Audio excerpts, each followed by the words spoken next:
할렐루야, 반갑습니다. 저는 안혜숙 권사님의 죽으면 죽으리라는 책을 잠시 낭독해 드리겠습니다. 만주여자 사형수. 어느 날 밤에 몹시도 추워서 우리 수인들은 마루 구멍으로 새어 들어오는 바람을 피해서 한 몸뚱이 같이 가까이 모여 괴상한 소리에 모두 귀를 기울였다. 그 괴상한 소리는 우리 옆 방에서부터 들려왔다. 우욱 하기도 하고 말소리도 같고 소소리도 같은데 그 괴상한 소리는 때로는 중얼중얼하며 욕하는 음성 같기도 했다. 우리들은 모두 그 괴이한 음성과 말소리에 그것이 무엇이며 어찌 된 일인지 몰라서 궁금했다. 이 사람은 이 말을 하고 저 사람은 저 말을 하여도 알 길이 없었다. 밤이 깊어지면 깊어질수록 그 괴이한 소리는 더 강해지고 더 심해졌다. 그때 마침 우리 방을 들여다보는 여간수에게 나는 저것이 무슨 소리요? 만주여자 살인범인데 미쳐버렸구만요. 우리는 놀랐다. 나는 무의식 중에 벌떡 일어서면서 그냥 그가 혼자 있나요? 그럼 미친 사람이 혼자 있지 누굴 저런 미친 짱꼴라와 같이 있게 해요. 젊은 여자인가요? 젊고 말고 이제 20세인걸요. 왜 미쳤을까요? 왜 미쳤는지 미쳐버려서 오줌도 똥도 그대로 옷에 싸고 문을 자꾸 양손으로 두들겨서 쇠고랑을 뒤로 차고 있기 때문에 종을 저렇게 짓거리고 있지 않소. 나는 그 말을 들을 때 가슴이 아팠다. 이 추운 때 손에 쇠고랑을 차고 단 혼자서 아무리 미쳤다고 해도 죽지 않고 살아있는 사람을, 더욱 여자를 어쩌면 저렇게 동물보다 더 학대하는 일이 있을까? 나는 이 말을 듣고 그 방에서부터 들려오는 소리에 주의하여 들었다. 무시로 중얼중얼하는 말은 이때부터 한 번씩 커지는데 추위 때문에 떨려서 그야말로 몽둥이를 마루에 굴리는 소리 같은 것이 밤새도록 멎지 않았다. 나는 정신이 바짝 들며 가슴속으로부터 우분이 솟았다. 나는 눈을 감고 생각해 보았다. 이러한 일에 있어서도 내게는 힘이 하나도 없지 않나? 예수님은 살아계실 동안에 언제나 불쌍하고 억울하고 병나고 가난하고 죽고 죄가 많고 버림을 당한 낮고 천한 그러한 종류의 사람들을 언제나 찾아보셨다. 만일에 이제라도 예수님이 육신으로 계셨다 하면 누구를 제일 먼저 찾아오실까? 살인죄를 범하고 쇠고랑을 채우고 미쳐버려 소나 돼지보다도 더 못된 취급을 받는 이 만주 여자에게가 아닐까? 그가 제일 예수님을 필요로 하니까 주님은 자기가 제일 필요한 곳에 나타나시는 분이기 때문에 그는 예수님을 잘 믿노라고 하고 나를 찾아오시는 것보다 제일 예수님이 긴급히 필요한 이 만주 여자에게 찾아오실 것이다. 나는 그 여인과 나를 비교해 보았다. 나는 쇠고랑을 차지도 않고 미치지도 않고 독방도 아니고 또 나는 살인죄라는 형벌에 메인바도 아니었다. 그 여자도 사람이요 나도 사람이요 그도 여자요 나도 여자요 그도 젊었고 나도 젊었다. 그러나 그와 나는 너무도 차이가 심했다. 그에 비해서 나는 너무도 행복하고 다양한 환경을 통해 너무도 존귀한 상급을 받아서 이렇듯 죄인이 되었고 그는 너무도 좋지 않은 환경을 지녀서 제일 불행하고 무서운 종말을 짓기 위해 죄인이 되어왔다. 나는 추워서 잠을 늘 못 잠으로 자꾸 생각이 더 많아져서 마음속에서부터 일어나는 번뇌를 끊을 수가 없었다. 나는 시멘트 복도에 서 있는 간수를 불렀다. 그는 반가운 태도로 내게 왔다. 중국인 살인범을 아시나요? 알지요. 제게 이야기해 주시면 안 되나요? 마침 먼지 못마땅하다는 표정을 지으면서도 그들은 시간이 속히 가기 위해서 나에게 아는 대로 이야기를 해줬다. 이 만주 여자의 수임 번호는 92번이었다. 92번은 만주에서 몹시 가난한 농촌에서 나서 감자 한 푸대에 팔려서 10세 때 10세 때 어떤 중국 농부에게 시집해 왔다. 그는 자기 아버지보다 나이가 더 많은 남편의 사랑을 받았으나 언제나 감자 한 가마니에 팔려온 자신을 잊지 않고 원망해 왔다. 어느 날 자전거를 타고 약을 팔러 다니는 청년이 이 집에도 약을 팔려고 찾아왔다. 벽촌에서 별로 청년을 볼 수 없었던 이 92번에게는 큰 충격이 되었다. 이 청년도 이런 심산유곡에 이렇게 아름다운 젊은 여자가 있는 것을 보고 몹시 놀랐다. 91번은 평생에 한이 되는 감자 한 푸대에 팔려온 자기의 신세를 이 청년에게 말했다. 약을 파는 이 청년은 이 산골 벽촌에 또다시 찾아왔다. 그때 92번의 남편은 50이 훨씬 넘어 거의 노인이 되어가고 있었다.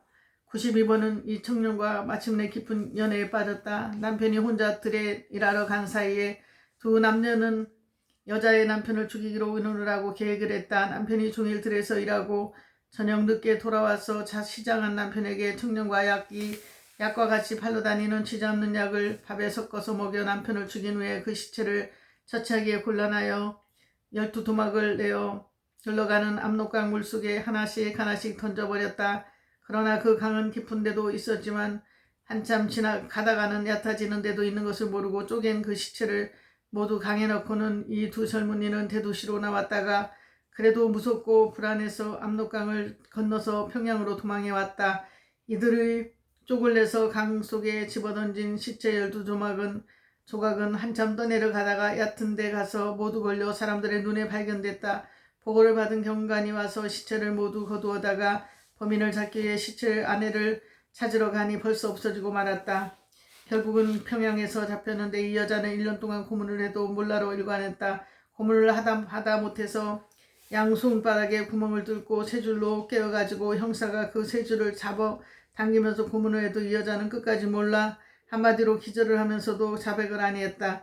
남자는 무서운 고문의 모든 것을 다 실토했지만 여자는 끝까지 몰라였다. 그는 너무도 무섭고 아픈 고문에 또 그리고 그가 잡혔을 때의 산모였던 거로 너무 놀라고 아프고 무섭고 해서 실신하고 정신 돌아버렸다. 그의 입에서 항상 나오는 말은 저주였다. 나는 그를 보고 싶었다. 이튿날 아침에 세수하는 길에 나는 그 방을 들여다보았다. 검고 긴 머리가 얼굴을 가려서 얼굴은 보이지 않지만 뒤로 쇠고랑에 잠긴 채 소가죽까지 된 파란 수의를 거친 채 흐트러진 검은 머리와 그 모양은 인간 세상에서는 볼 수 없는 비참스러운 모양이었다. 그는 밤이나 낮이나 그렇게 서 있다는 것이다. 구멍문으로 밥을 던져주면 개와 같이 엎드려서 먹으므로 국은 줄 수 없다고 했다. 이런 말을 들으니 나는 참 어이가 없고 기가 막혔다. 어쩌면 인간을 비록 정신병자일만정 이같이 사람을 대접하는 일이 천하에 어디 있겠는가. 비록 그가 약한 악한 여인이어서 남편을 주고 강에 던졌다 할지라도 형사들은 그 얼마나 악하고 무섭게 이 여인을 마치 대장쟁이가 쇠를 녹여 무엇을 만드는 것 같이 그렇게 두들기고 손에 쇠사슬로 뚫어 매를 때리고 잡아다니고 해서 미치도록 해놓았을까. 색깔을 말하면 그렇게 형벌을 받아 마땅한지 모르겠지만 어찌하면 인간이 인간을 이렇게까지 만들어 놓을 수 있단 말인가. 형사를 생각해도 괘씸하고 또 이 여자의 한 일도 괘씸하다. 그러나 현재 그는 형벌을 받고 있지 않는가. 지금 나의 모든 신경은 그 방에 있는 만주 여자 살인범에게 기울어지고 내 온 생각은 이 92번을 생각하는 것밖에 아무것도 없어졌다. 또 저녁이 왔다. 그리고 밤은 깊어졌다. 잠을 잘 수 없는 우리 방의 92번의 저주 소리는 점점 더 크게 들려왔다. 만주말로 함으로 무슨 저주의 뜻인지 알 수는 없어도 는 쉬지 않고 계속했다. 무섭고 고약한 추운 밤에 독방에서 쇠고랑을 차고 말도 다르고 습관도 다른 이 옥당에서 멸시와 학대와 능욕과 절망의 생을 계속해야 하니 그는 미치지 않고 어찌 보통 사람으로 살아있을 수가 있었겠나. 그가 광녀가 아니 되었다면 그것은 기적이었을 것이다. 나는 나를 그의 자리에 앉혀놓고 생각해보았다. 생각만 해도 미칠 것 같았다. 이 20세기 문명의 혜택을 조금도 받지 못하고 맛보지 못하고 그야말로 원시시대 그대로의 생장에서 그는 이 세대의 저주의 주인공이 되고만 셈이다. 인간의 불행이 많지만 이렇게까지 비참한 불행을 가진 인간이 몇이나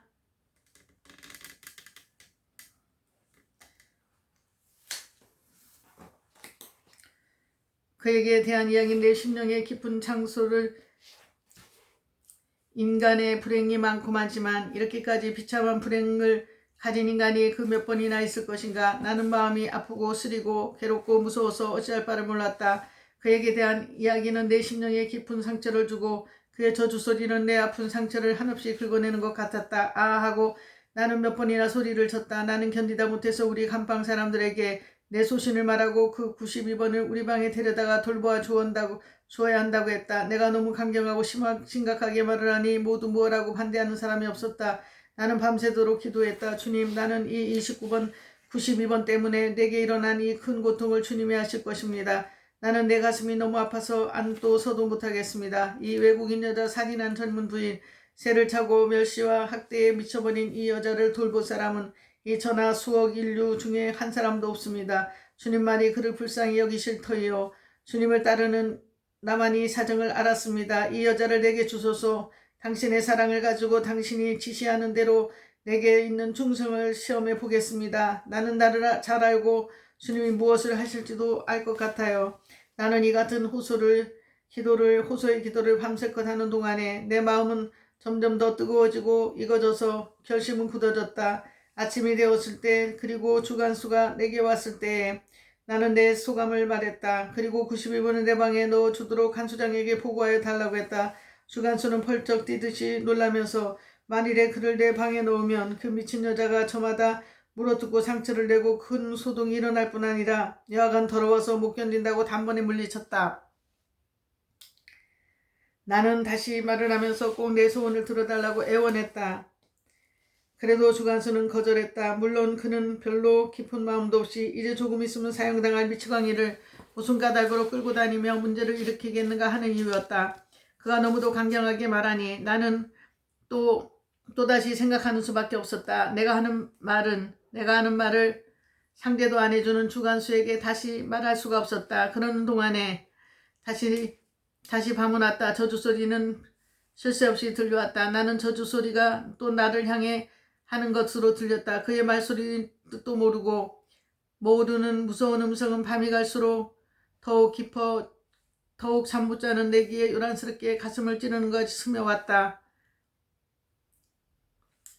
예수를 믿는다는 너, 찬송이나 하고 성경을 외우고 기도나 하면서 지옥을 멸하려고 천국하겠다고 하는 그것이 예수를 믿는 것이냐? 예수님은 죽으셨다. 사랑하시려고 도우시고 또 건져주시려고 죽으셨던 것이다. 사랑을 행할 때 예수님은 산 것이고 편히 앉아서 좋은 일 오기만을 기다리는 것은 우상을 섬기는 자와 별다른 것이 없다. 죽는 것 사랑 위에 죽는 것이 예수 믿는다는 것인가? 나는 내 마음이 괴로워질수록 이 92번을 내게 데려다 놓고 예수님 사랑을 붓는 것밖에 내게 안식을 주는 것이 없는 것을 깨달았다. 나는 생각도 못해서 간수나 그리야마 간수같이 순하고 좋은 이들한테 말하는 것보다 억세고 나를 좋아하지 않는 간수에게 부탁하는 것이 좋을 것 같았다. 나는 일본인 간수에게 내 소청을 말한 즉 그는 사무적인 태도로 간수장에게 보고를 하겠다고 했다. 옳다 되었구나.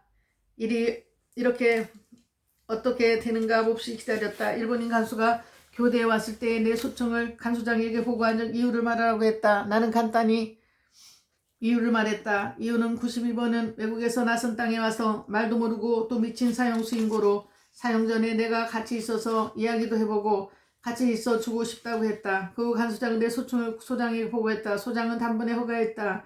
오후도 펑 늦어서 남자 간수 한 사람이 들어오더니 그 강문이 열리고 92번은 억지로 끌어다가 내 방문이 열더니 집어넣었다. 악새가 코를 찔러서 모든 우리 간방 사람들은 코를 쥐고 악소리를 치며 한 구석으로 모두 몰려 도망을 친다. 와들와들 떨며 92번 흐트러진 긴 머리 밑에 보이는 고름이 가득 낀 빨간 눈으로 이리저리 살피며 뭐라고 저주를 하면서 누구나 물어뜯을 것 같이 흘겨본다. 간방 모든 사람들은 무서워서 아각 소리를 지르며 이 미친 여자에게 해를 받지 않으려 결사적으로 피한다. 어찌나 냄새가 고약한지 눈이 쓰리도록 심했다. 나는 갑자기 92번에 달려들어서 허리를 양손으로 부둥켜 안았다.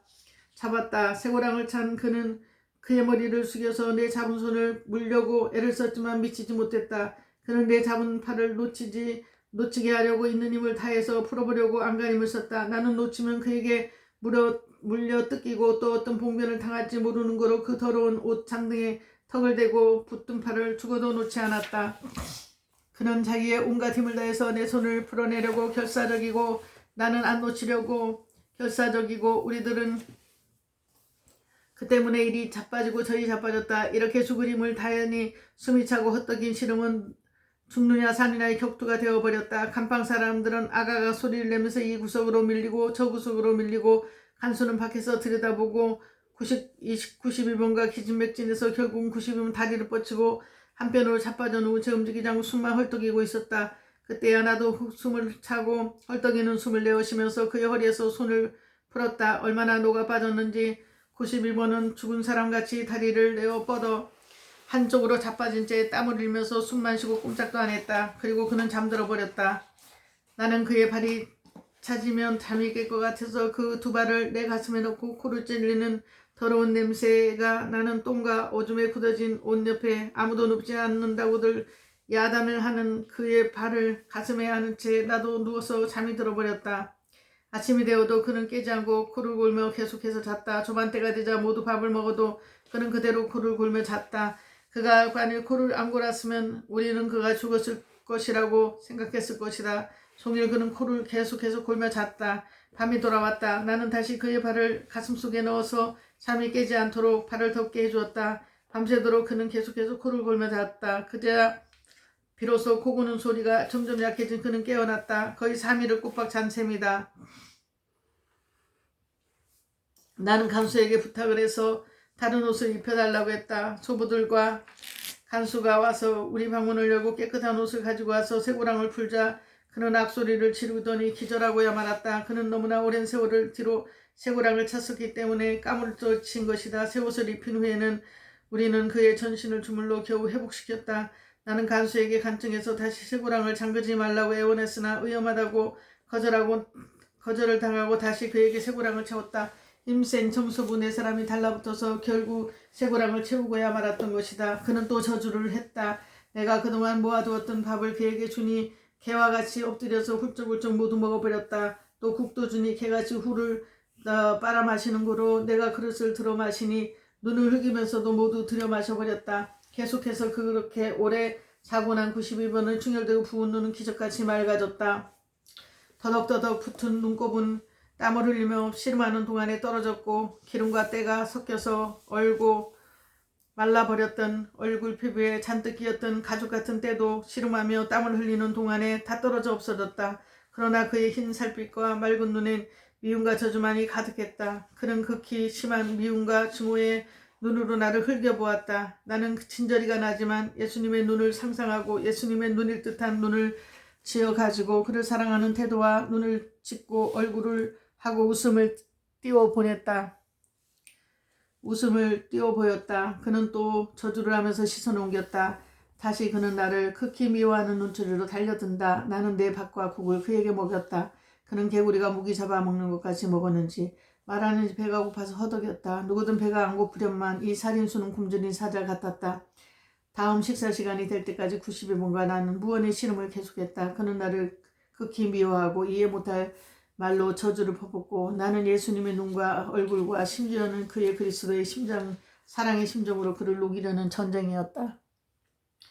그는 빨개진 눈을 흘기면서 나를 보고 저주를 퍼부었다. 그의 저주는 지금까지 해오는 저주보다 더 심하고 별스러운 저주였다. 그러나 다행히도 나는 그의 언어를 모르니 태평했다. 이제라도 기회만 있으면 달려들어서 여지없이 막 물어들을 기세였지만 미안하게도 그는 깨질 대로 깨지고 상할 대로 상해서 전신이 아파서 맥이 다 빠져 늘어진 세민이 묶어놓은 맹수 같아서 다시 달려들 힘도 없었다. 나도 힘이 빠지고 전신이 아파서 욕을 하든 저주를 하든 문제가 되지 않았다. 그러나 나는 이대로 일을 할 것이 그칠 것이 아니고 겨우 시작한 것임을 알았기 때문에 연구했다. 자, 이제는 싸움을 일으켰으니 잘 싸워야 하지 않나? 순간에 나는 이 싸움은 내가 시작한 것이 아니고 순전히 예수님이 자신이 하신 것을 인정하지 않을 수 없었다. 왜냐하면 나는 나 자신을 너무도 잘 알기 때문이다. 나 자신이라는 것은 이렇게 더러운 외국인 중국 사람, 더욱이 살인범, 게다가 오줌똥을 옷에 그대로 몇 달을 싸뭉긴 이 고약한 미치광이가 만일 내 방에 있었다면 나는 질식상태에 들어가도록 아우성을 치며 이 방에서 뛰어나가려고 했을 것이고 그 여자를 내쫓으려고 버리려고 죽을 힘을 다했을 것이. 그러나 이는 정반대가 아닌가. 예수님은 그러한 여자를 내 방으로 억지로 데려오게 하셨고 그 여자의 더러운 옷에 내 코를 박고 그의 허리를 잡아 씨름을 시켰고 예수님은 우리 둘로서 씨름을 해서 땀이 나게 하셨고 또 예수님은 그의 무슨 굉장한 일을 하시고 내 협조를 간청하시는 것이다. 나는 비장한 각오로 머리를 들었다.